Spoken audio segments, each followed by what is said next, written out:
What's up guys, welcome back to another Call of Duty Modern Warfare video. In today's video we're going to be talking about Modern Warfare Season Pass and post-launch DLC. So we have a lot to cover in this video, but before we get into it I just want to remind you guys to subscribe to the channel with notifications on. That way you guys don't miss out on any Modern Warfare videos or Black Ops 4 videos or Call of Duty mobile videos, whatever else, because I have videos coming up every day. And we got the beta coming up next month, which is going to be really exciting. I'll have tons of content about that. So make sure you guys are subscribed and give the video a thumbs up if you are enjoying this and you're excited for Modern Warfare. So let's get right into this. So first off, we know that Modern Warfare will not have a season pass. And we know this because of a press release made. And it says, quote, "Every design decision has been made with our players in mind," said Patrick Kelly, creative director and co-studio head, Infinity Ward. "With the launch of Modern Warfare, we're taking steps to unite the community. First, we plan for Modern Warfare to be played together across PC and console through cross-play support. Second, we're eliminating the traditional Season Pass so that we can deliver more free maps and content as well as post-launch events to all players. This is just the beginning, there's so much more to come."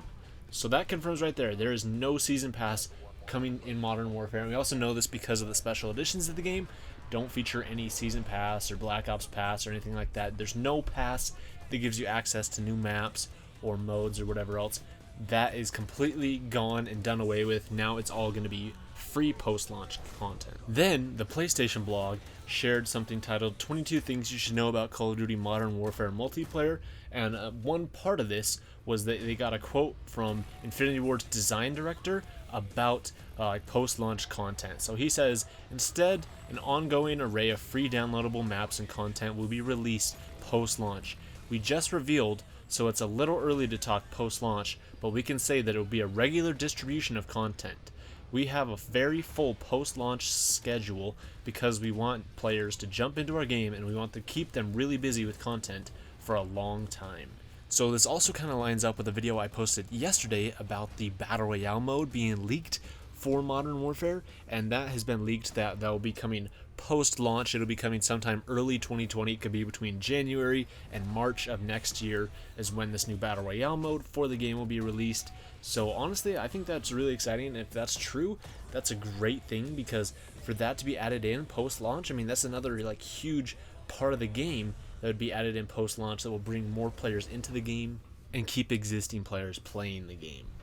And Activision had their second quarter investor call recently, and in that they also talked about Modern Warfare's post-launch content. So in their second quarter investor call, the COO, the president and COO of Activision Blizzard, talked about Modern Warfare, and he says that the company has the largest post-launch content pipeline in place for Call of Duty Modern Warfare, and that the company has surprises planned for the game, starting with the open beta in September. So first off there, what does that mean? The largest post-launch content pipeline for Modern Warfare.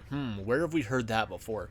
Maybe it's when last year they said that Black Ops 4 was going to be the most supported Call of Duty game ever, and that it was going to have the most like post-launch content delivered ever, and we all know how that turned out. That turned out to be completely false, and several other Call of Duty games have beaten Black Ops 4 for the most post-launch content and the most free content as well, and it was pretty much false. So for them to come out and say this again doesn't really surprise anybody, and it doesn't really hold any merit because they said this last year and it turned out to be false. But take it with a grain of salt. They say that's what's going to be happening here, but another thing in here that they say is that the company has surprises planned for the game, starting with the open beta in September. So maybe there's going to be something happening in October for, say, a beta for the Battle Royale mode. Maybe post-launch, maybe in November they're gonna have a beta for the Battle Royale mode, something like that. But they say they have surprises planned for the game, starting with the open beta in September.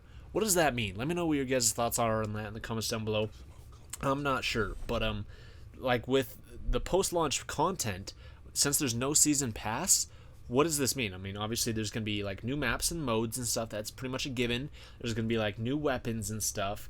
We already also know that COD points are going to be in the game, so there's going to be stuff like supply drops, some amount of supply drops. We have leaked that there's going to be the salvage system from, say, like World War II and Modern Warfare Remastered and Infinite Warfare returning. That's been leaked that that's in the game, so you can like go out and buy any item in the game that you want, or you can just get them by getting them out of supply drops. You can unlock them just like that, or if you have enough credits or like the salvage or whatever, you can actually buy them. So hopefully that actually does turn out to be true, but it's leaked and it's been a very reputable source leaking all this stuff, so it sounds like it's going to be true. But post-launch content, we don't really know. All we know right now is there's going to be like maps, modes, most likely guns, supply drops, and also this new like battle royale mode. So I don't know, what do you guys think about that? But speaking of Activision's investor call, in it they also stated that they earned $800 million in the previous 3 months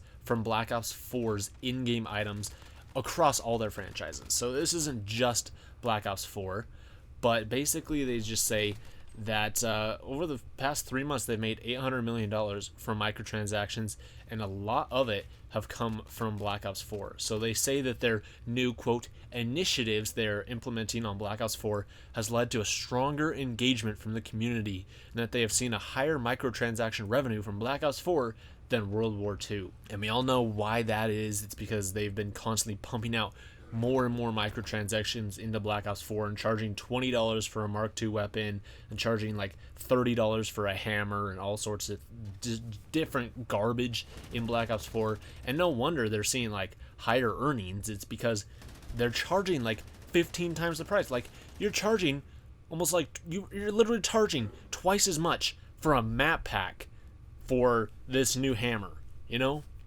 Makes no sense. But another thing that pissed off a lot of people in this earnings call is that they said that they are, quote, that the communities are, quote, embracing the new in-game content and that they're excited by what's coming to the game. And we all know that that is 100% false.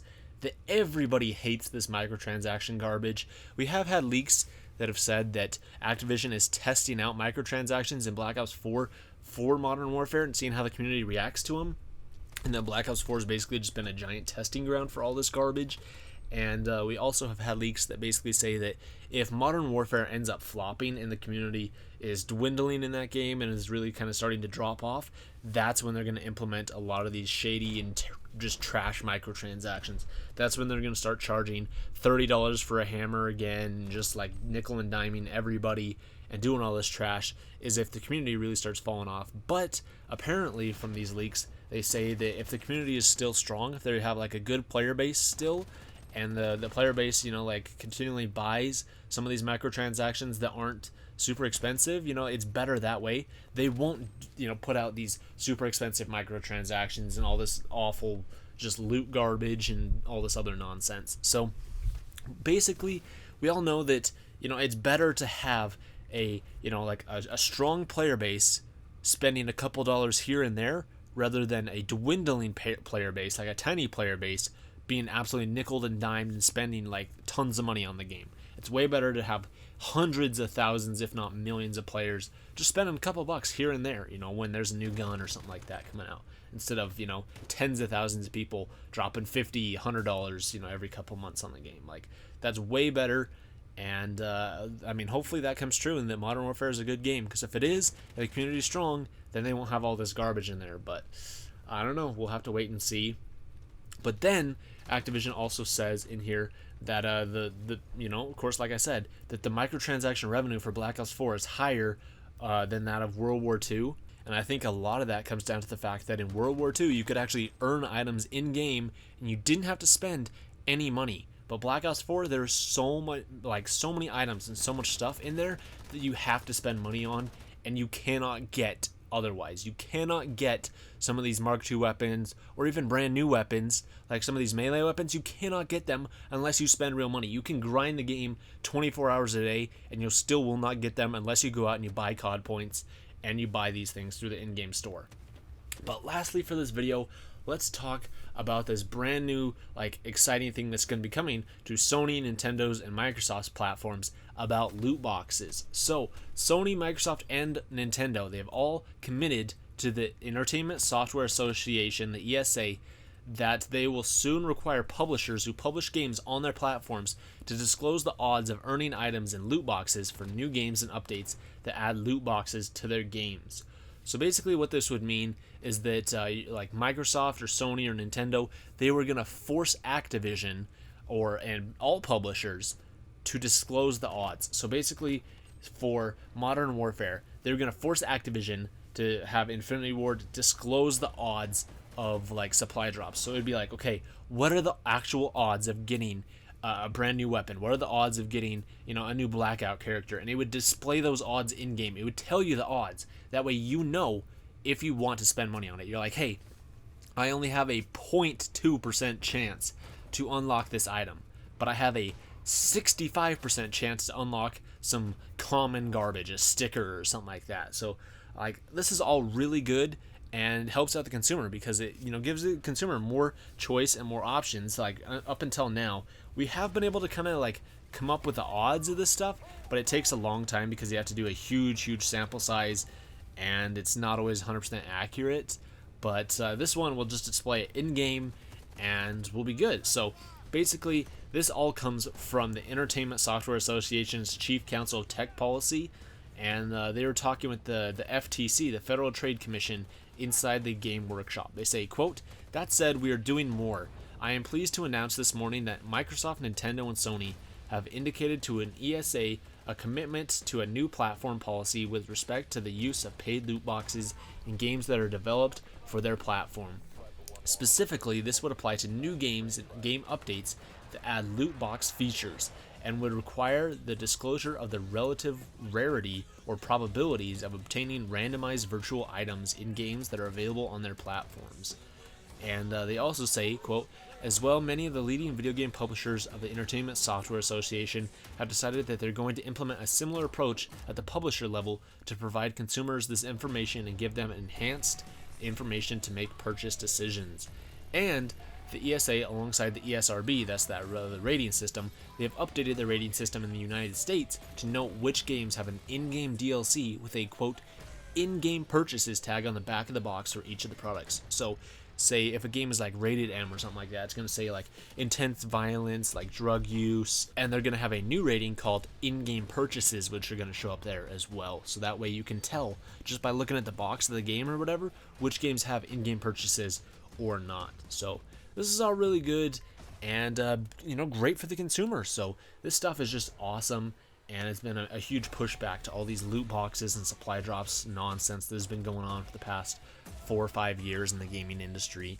But that is all the information we have today, guys. Let me know your guys' thoughts on this in the comments down below. What do you guys think about Modern Warfare not having a season pass, about it having free maps, and also about all this revenue Activision is making, this new like microtransaction system, and also about this like Microsoft, Sony, and Nintendo requiring publishers to disclose the odds of any in-game items and stuff as well. Let me know your guys' thoughts on all this stuff in the comments down below. Thank you so much for watching this video, and I'll see you guys in the next one.